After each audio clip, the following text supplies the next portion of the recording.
Hello everyone, my name is Gloria Boateng and this is the PowerPoint presentation of my community plan. First, I would like to address the community. There is a saying that a community is a very essential part of an individual. Every single person can either be identified by the community they were raised in or they address themselves by.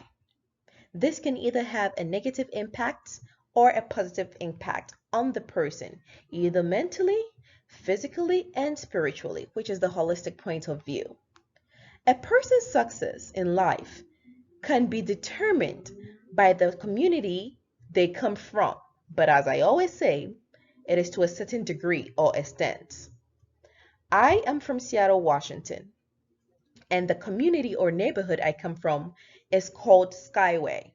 But first, I would like to talk about Seattle, Washington.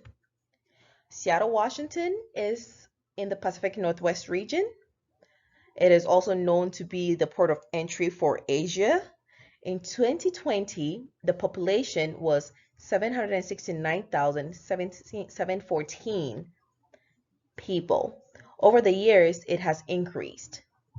Seattle is known for manufacturing and internet-based goods and technology trades. Let's talk a little bit about demography. So, when it comes to Skyway, it's part of the King County, and King County comprises of cities, surrounding cities like Renton, Tukwila, Bellevue, Everett. These are the other big cities around Skyway. And Skyway on its own has 6,878 residents. Skyway is a suburban neighborhood which has diverse group, even though it's mostly populated by Asians. We also have Germans, Mexicans, Irish, Italians, Sub-Saharan Africans, and other ethnic groups. In Skyway, we the habitats are mostly middle class and low income. Even though 60% of the population are homeowners, we also have 40% of the population that live in housing projects. And due to COVID, it kind of had a little bit of influence on their numbers. Since 2020 till now. So the birth rate from women from ages of 15 to 50 years old was 4.2%, and death rates, of course, due to the pandemic, was about 58,297. And the top cause of deaths were, of course, cancers, heart diseases, unintentional injuries, which were accidents, Alzheimer's diseases, dementia, and also cerebrovascular diseases. In this table shows some percentage of the population that have some health conditions. Skyway shares boundaries with three other communities or neighborhoods: Tukwila, Beacon Hill, and Renton. The people of Skyway have easy accessibilities to goods and services such as grocery stores, local banks, pharmacy, department stores, and many more. Due to the fact that Skyway has a large retail shops and fast food franchises, most of their workers or most of the people of Skyway are mostly workers who work in these restaurants and retail stores.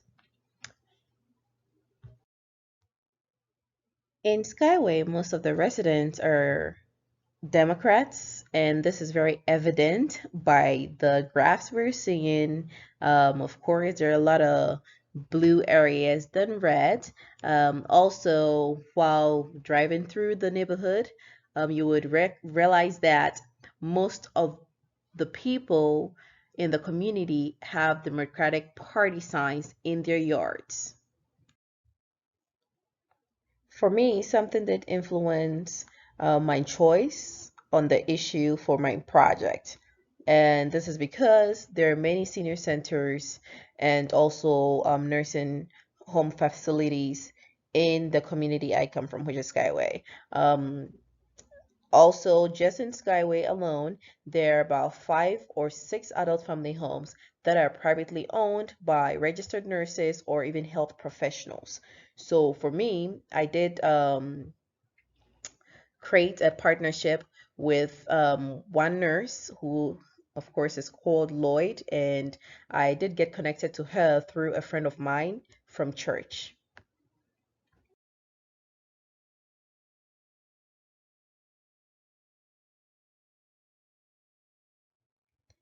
So after the consent was given, there was something that I had to abide by, which was whatever I had to do, it didn't have to interfere with residents' privacy.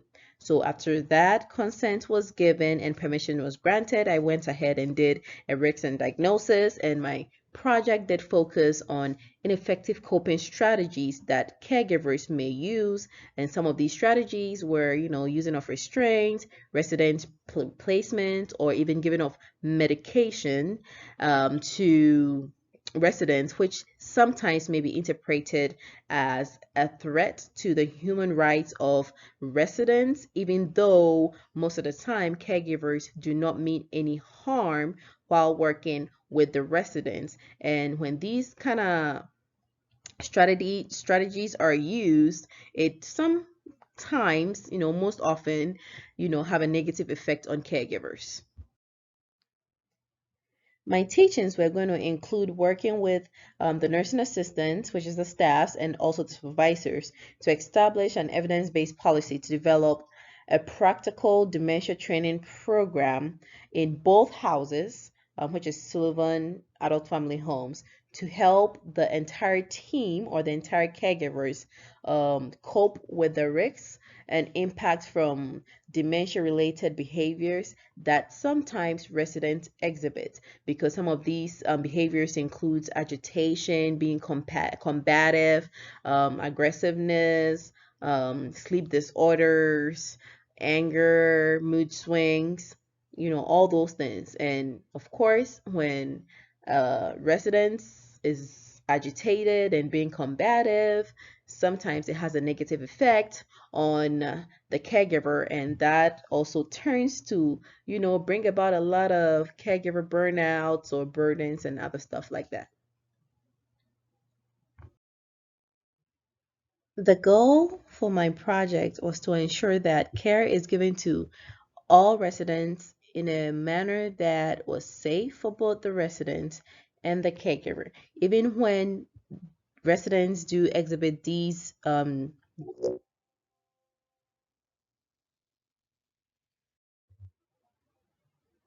The goal was to ensure that care is given to all residents in a manner that is safe for both the residents and the caregivers who are the staff, even when residents do exhibit these dementia related behaviors. And as you know, nurses, we do preach or we do advocate the holistic, care. And if any other approach that aggravates or makes their behavior worse is used, it does affect the residents physically, mentally, and emotionally. Therefore, these teachings that we did, we used the demonstration and teach back approach, and we did watch a lot of videos on best ways and strategies to approach a resident who is exhibiting dementia related behaviors. So for me, it was 60 hours total because it was 2 different homes that I had to be at different times. So it was 5 hours twice a week for one adult family home, and the other 5 hours for the other adult family home, but then at different times in rotation. So I was, um, going to the adult family homes from 12 p.m. to 5 p.m. and also from 8 p.m. to 1 a.m. in the morning. That way, every single staff will be involved in the teaching and will not miss anything. And as I mentioned earlier on, this adult family home had 3 shifts that had to be covered. So I made sure that I did meet every single staff. And we did watch a ton of videos from a DVD that I did borrow from a registered nurse who actually was a teacher when I was doing my CNA class.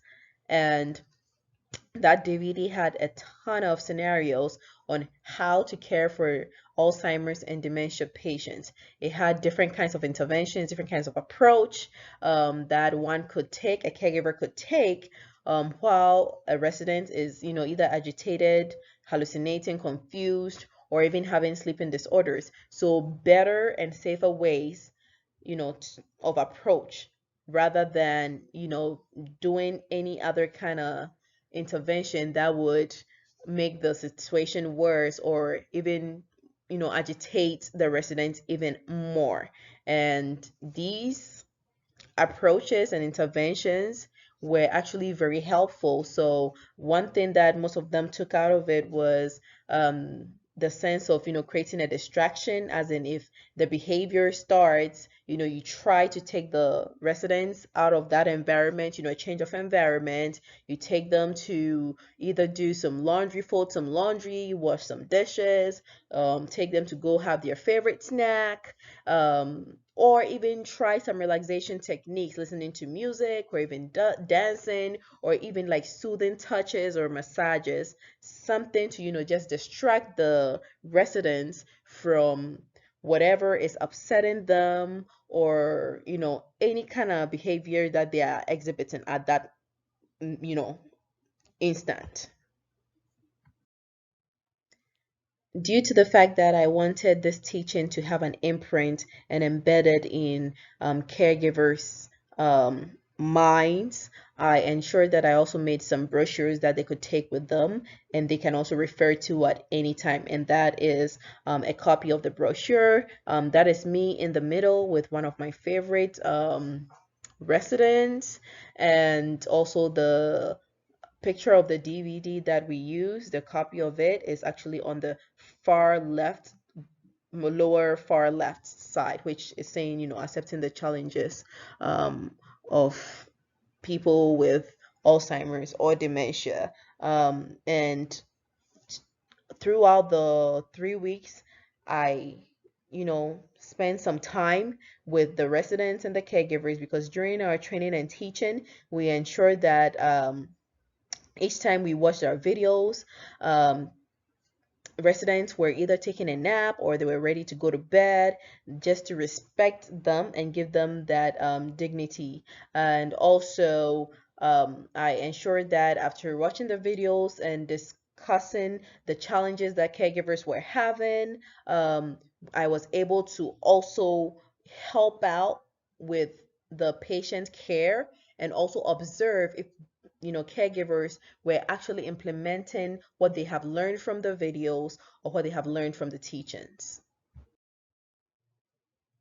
For evaluation, I would say I was evaluated based on the content of knowledge, material organization, the staff's ability to comprehend information, interaction with the staff, and the staff usage of the resources that I provided. So with this teaching, it just didn't include just the caregivers, but even their supervisors. So that is why I grouped them all and said staff at some point of my presentation. So the supervisors also were, observant to make sure that the caregivers, who are, the nursing assistants, were actually using the approaches that they had learned from their videos, what they have read from the brochures, the fact that they now understood the actual pathology of dementia. Because sometimes we would think that, okay, we are used to, taking care of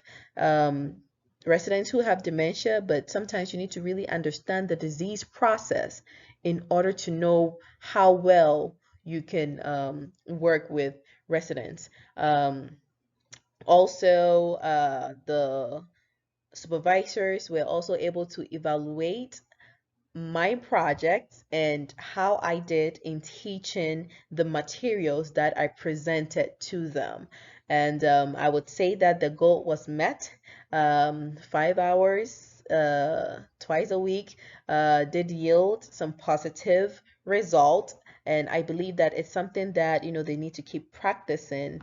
And of course, if the goal wasn't met, then it would have been revised, but the goal was met, so we kept it that way. And here are the references to my project. Thank you for listening.